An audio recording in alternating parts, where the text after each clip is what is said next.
Bom, pessoal, vamos começar aí com nossa aula de máquinas síncronas, ok?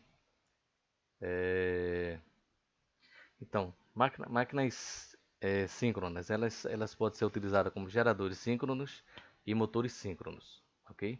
Então, a aplicação da máquina síncrona, a gente tem aplicação como geradores de energia, que são os alternadores, e motores elétricos. Os geradores de energia, pessoal, eles estão situados nas centrais de geração hidráulicas, térmicas e nucleares.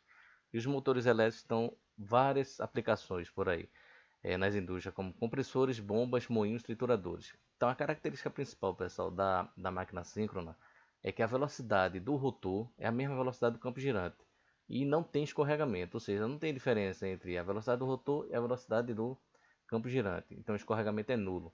Para se calcular a velocidade em RPM síncrona, a gente utiliza essa fórmula aí, pessoal, 120 Fs sobre P, onde Fs é a frequência da rede e P é o número de polos. Então, aspecto construtivo, temos o circuito magnético, o enrolamento de campo, o enrolamento da armadura. O circuito magnético, pessoal, são as lâminas, as chapas que são necessárias para a fabricação do núcleo, tanto do estator como do rotor. Então, os materiais ferromagnéticos têm uma alta permeabilidade magnética e baixa relutância. Enrolamento de campo. Enrolamento de campo, eles normalmente, 90% das máquinas síncronas, elas se encontram no rotor. Elas ficam girando, não é isso? E é onde tem o enrolamento de campo, é um indutor.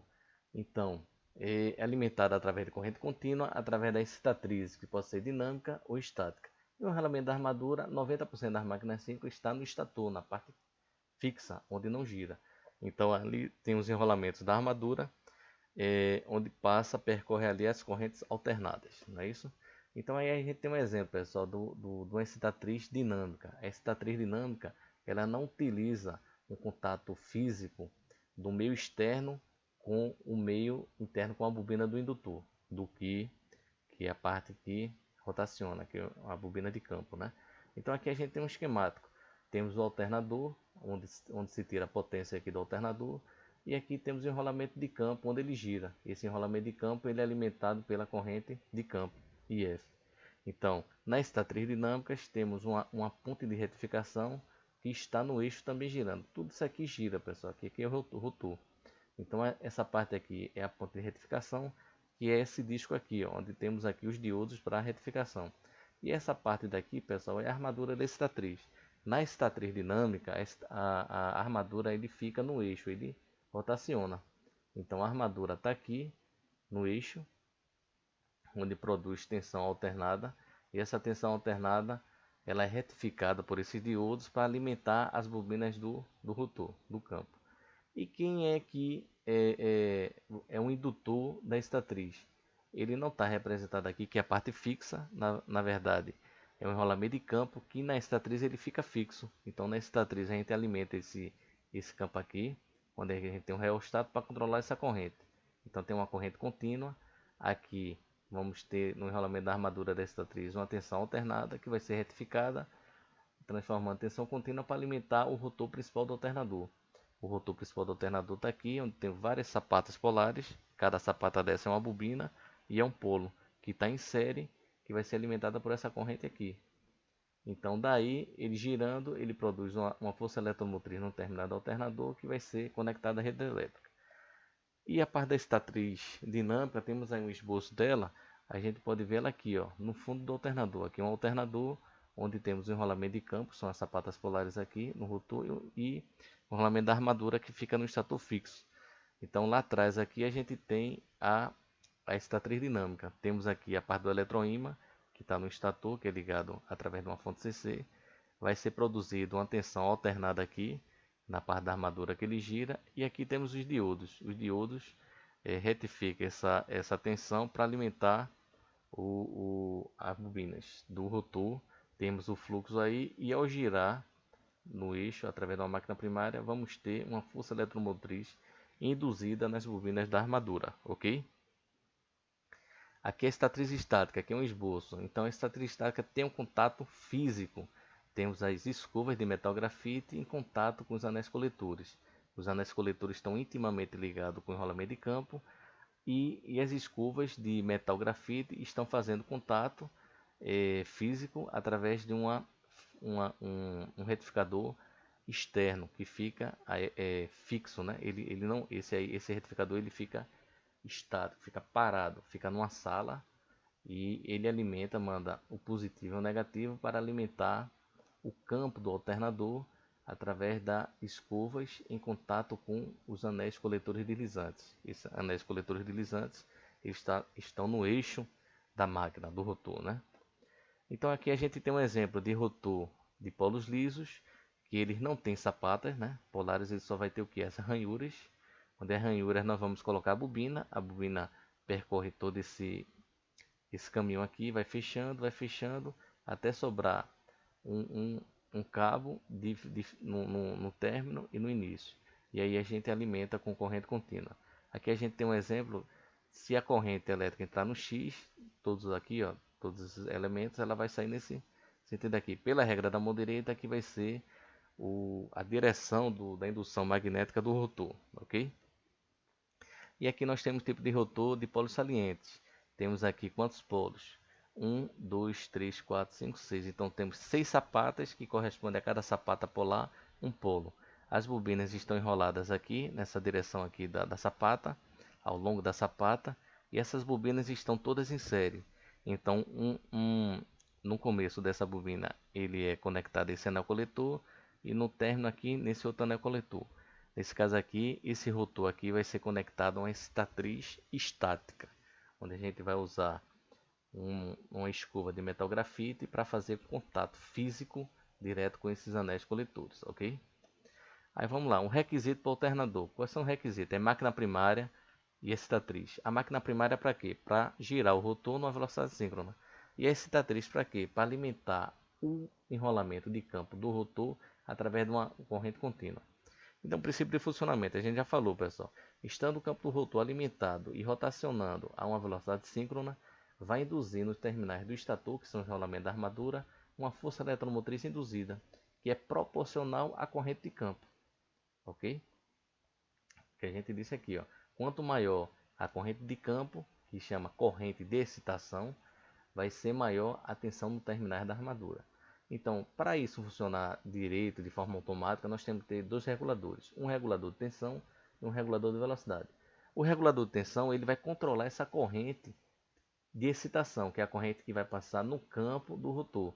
Então, quanto maior essa corrente, maior a tensão, a força eletromotriz gerada lá no meu estator, induzida lá no estator. E o regulador de velocidade, ele vai regular a velocidade para deixar a velocidade síncrona, de forma automática, ok? Potência elétrica fornecida e torque resistente, alternador. A potência ativa fornecida pelo alternador, pessoal, corresponde à potência no eixo da máquina primária. Quanto maior a potência da máquina primária fornecida no eixo do meu alternador, maior vai ser a potência ativa elétrica aportada para a rede elétrica, para o sistema elétrico. Então, quanto maior você aumentar esse conjugado, que é oriundo da máquina primária, a máquina primária, pessoal, pode ser uma turbina a vapor, uma turbina hidráulica, um aerogerador, uma turbina a gás. Então, quanto maior esse conjugado, quanto maior essa potência oriunda da máquina primária, maior vai ser a potência ativa que o alternador vai fornecer à rede elétrica. Então, de modo fasorial, isso a gente vai ver lá na frente, os fasores, mas na física é que acontece. Nós temos um fasor da indução magnética do rotor, que ele vai estar girando a uma velocidade síncrona, porque o rotor está sendo rotacionado através da máquina primária na velocidade síncrona. Então, o fasor da indução magnética do rotor, ele vai estar girando a velocidade síncrona. E vai estar induzindo uma tensão na armadura.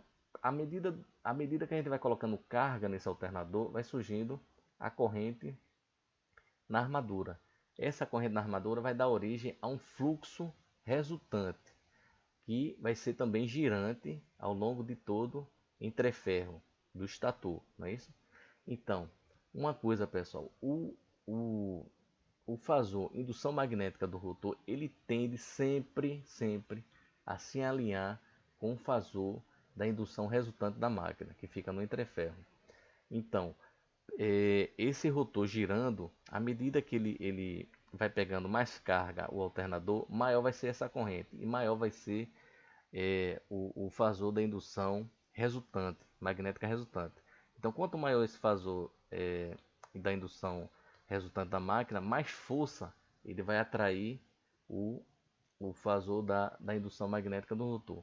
Então, o fasor da indução magnética do rotor ele tende a se alinhar com o fasor da indução magnética resultante da máquina. Então, com isso, gera o conjugado freante, que vai tentar frear.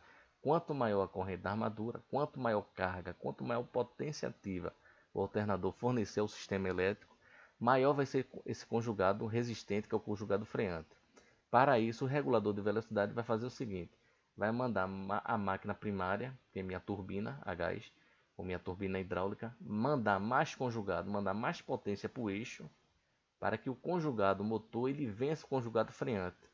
E assim a velocidade ela não diminua e ela permaneça síncrona, porque a velocidade tem que ser síncrona independente da carga. Então quem faz esse papel, pessoal, é o regulador de velocidade, ok? Então quanto mais potência fornecida pelo alternador à rede, maior deverá ser o conjugado motor da máquina primária para vencer o conjugado resistente. É importante observar que existe um limite de estabilidade de potência. Qual limite vai ser esse? Nós vamos ver nas aulas posteriores, né, que iam por vir aí. Então, existe uma potência, essa potência máxima. Se você passar dessa potência, o alternador ele não vai conseguir transmitir, fornecer, aportar mais potência ativa para o sistema elétrico. A potência ativa vai cair e o conjugado freante vai reduzir. E aquele conjugado motor que está rotacionando o alternador, o eixo do alternador, ele vai permanecer naquela condição. Então, à medida que eu tiro o conjugado freante, esse conjugado motor vai tender a aumentar a velocidade muito.